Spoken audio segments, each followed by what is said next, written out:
All right, we're recording. Hey guys, what's going on? Mr. Yaniga here with your weekly update. I know there's some crazy stuff happening outside in the world right now, but I hope you guys are all safe, and I hope that you guys are doing well, staying healthy, all that good stuff. This week, we're starting the big unit, family life, human sexuality. So we're going to go into that in just a moment. If you haven't already, please get the activator done. Thanks, Tony. Tony, woo! Uh, so you are going to give me a ground rule that we should all follow. Typically, when we do family life in health class in person, we would have some ground rules set to make sure that everyone is respected and feels safe during this unit. We're going to talk about some sensitive stuff. It might feel a little strange at times, but it's all very natural, and yeah, we just want to make sure that everyone feels welcome. So get that done, and then tomorrow is our Zoom time, 2:05 to 2:25. We're meeting this week, Tuesday and Thursday, and we're almost done. This is like, I guess this will be our second to last week of Zooms, right? So if you can, come out for that, ask some questions, get a quick recap of the lesson, all that good stuff. All right, so if we go to the assignment, 8 of you have already turned it in, thank you. We have a few different objectives. We are going to validate the reasons why abstinence from sexual activity is a healthy, safe, and responsible decision for adolescents or teenagers. We'll formulate reasons for maintaining sexual abstinence, including the right to refuse sexual contact, protection from HIV and STIs, and pregnancy. And we'll explain how each method of contraception, and that's just a big fancy word for birth control, works to prevent pregnancy, including its effectiveness. It's going to be a big one today, guys, so hang tight. All right, so we're going to review this slideshow, and then you can, and if you're watching this video, then you're already doing that part too.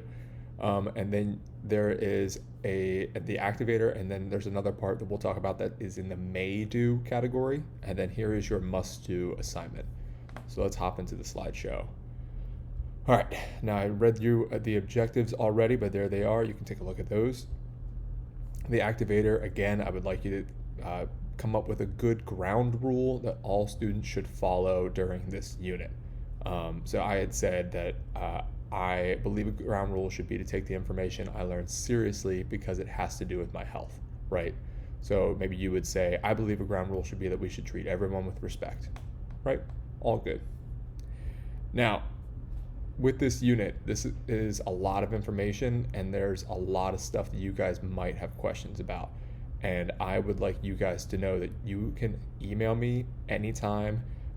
If you have questions, I will show you the utmost respect. I will never say that this is a stupid question. You guys feel free to email me if you have questions, because I just know that this is a weird time. This is a big unit, and I know that there's going to be some clarification needed.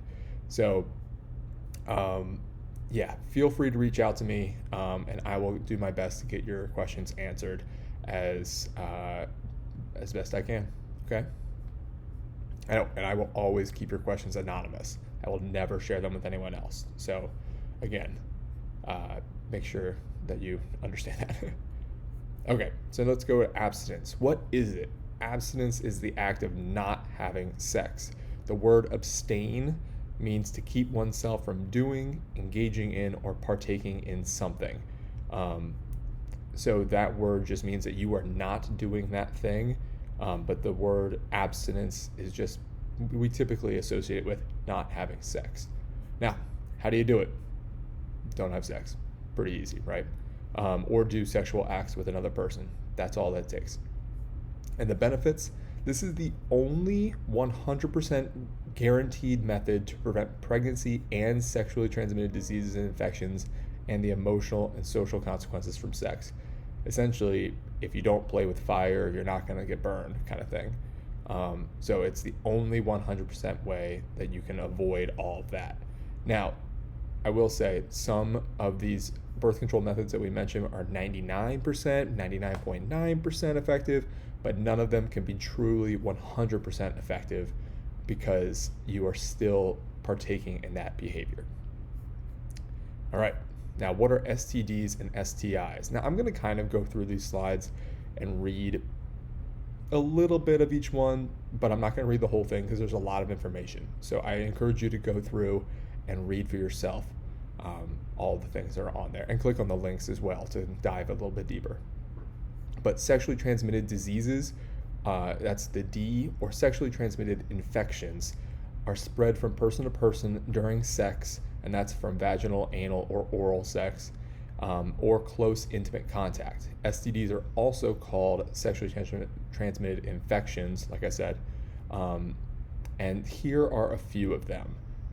These are pretty much the big, 9 of them. These are the big ones that everyone knows about. There are some others out there that aren't so well known and are more rare, but these are the big ones. So you guys will hear me say HIV quite a few times, but some other ones, chlamydia, gonorrhea, that kind of stuff, those are all pretty common. Now, some signs and symptoms, symptoms and treatments for STIs. A person with an STI may not ever have symptoms, right? You could have chlamydia and not have any idea that you have it.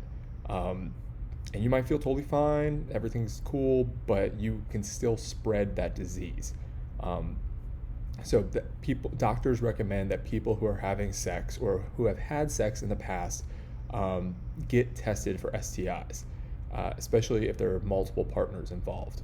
So if you have any of these symptoms, so any kind of sores, bumps, anything around your genitals, mouth, or anus, any kind of pain while you're peeing or burning, itching, swelling, anything that is regarded, or anything like this, you want to make sure you call a doctor and get tested.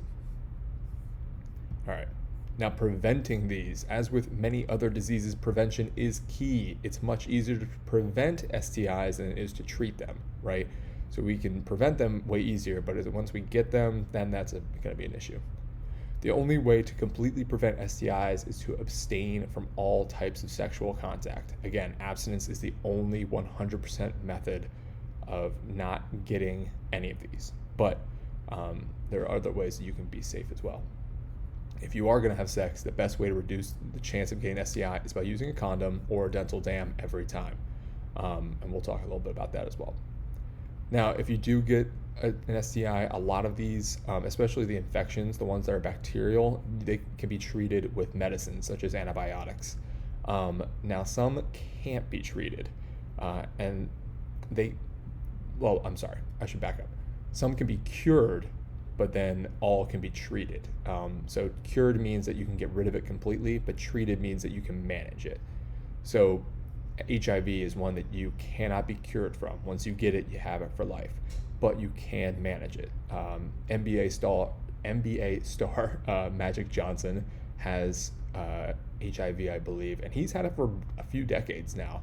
And so, yeah, if you have it and you catch it early enough, you can treat it and manage it. Now, some consequences. Because STIs can lead to serious complications or health consequences, it's important for people to have as much information about STIs as possible. So make sure you talk to a doctor, go to the public health department, or some other medical professional to find out more information. Now, STIs can have an impact on communication and decision making in relationships. For people who are sexually active, it can be awkward to talk about STIs, but it is important to remember they are a medical issue that needs to be discussed prior to engaging in any form of sexual contact. So if you are going to be in a sexual relationship with somebody, it's probably a good idea to ask about any kind of diseases or infections that they may have. Good idea to get tested together, that kind of thing. Just play it safe and make sure that everyone is safe and doesn't get infected. Now, if STIs aren't treated, this goes along with consequences again. There are many consequences that can occur. Some of these can cause serious health problems, especially if they're not found and treated, such as pelvic inflammatory disease or even cancers. And that can damage a person's reproductive organs. Some can cause infertility. Some can damage other parts of the body, like your liver, your immune system, your heart, skin, eyes, or your nervous system. Some can even increase your chance of getting another STI. And then in extreme cases, if left unchecked, death can occur. So again, If you are sexually active, get checked, stay safe. All right, we got a few more to get through. Now, how can you protect yourselves from getting an STI? The only way, again, the only 100% way to avoid this is abstinence, and that's not engaging in sexual contact. But getting tested regularly for STIs, talking with your partners about STIs, getting tested, using condoms every single time you have any kind of sexual activity, and then know and watch out for the symptoms of STIs can keep you safe. Again, many of these STIs don't have obvious symptoms, so it's best to get tested rather than to wait until there is a symptom present, because it might be too late by that point. And again, there's more links here for you guys to click on to dive in. Now, this is a big one. Contraception is the deliberate prevention of conception or impregnation, or things that are done to prevent a woman from becoming pregnant. So these are methods to keep a woman from getting pregnant. If you click on this, there's a link that pops up, and this is a whole, oh, dag on it. Well, I'll fix that, but this is a whole chart about contraception. And there's all the methods from the most effective all the way at the top to the least effective all the way at the bottom.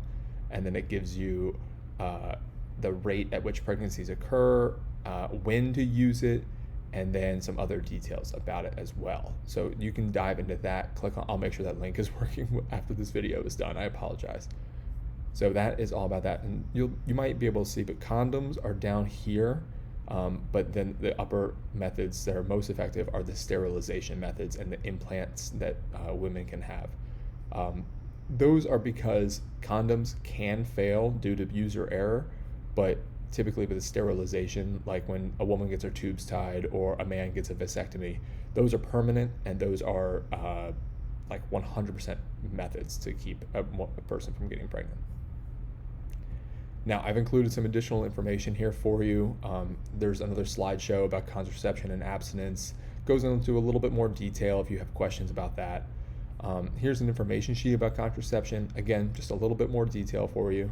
And then an STI fact sheet that provides more information on these diseases individually, so you can figure out which one has which symptoms and stuff. Again, we're not going to cover this in this video, but this is here for you to look at your own. Now, you may do, I want you to just think about this. You don't need to write this down or anything, but based on what you've learned about sexual health, why is abstinence the safest and healthiest choice for teens?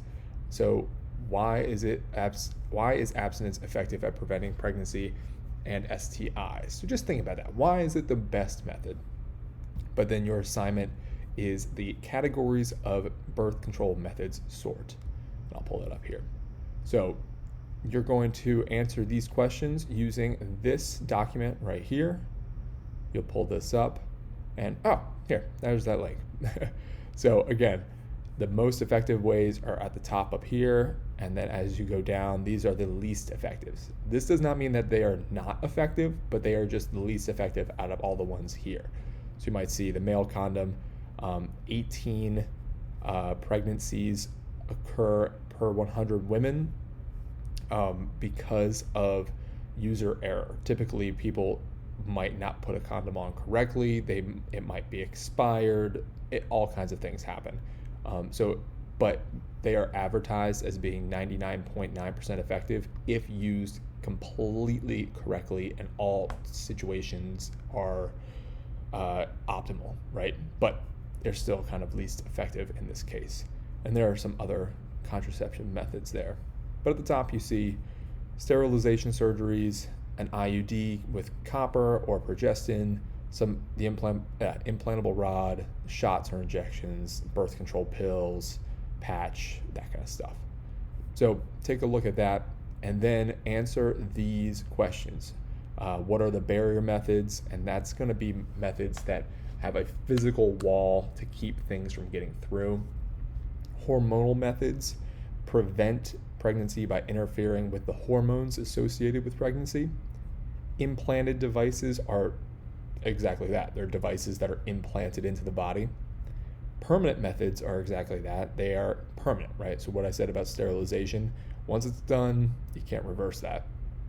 And then emergency contraception is what you would take if you forgot or if your birth control method failed for some reason.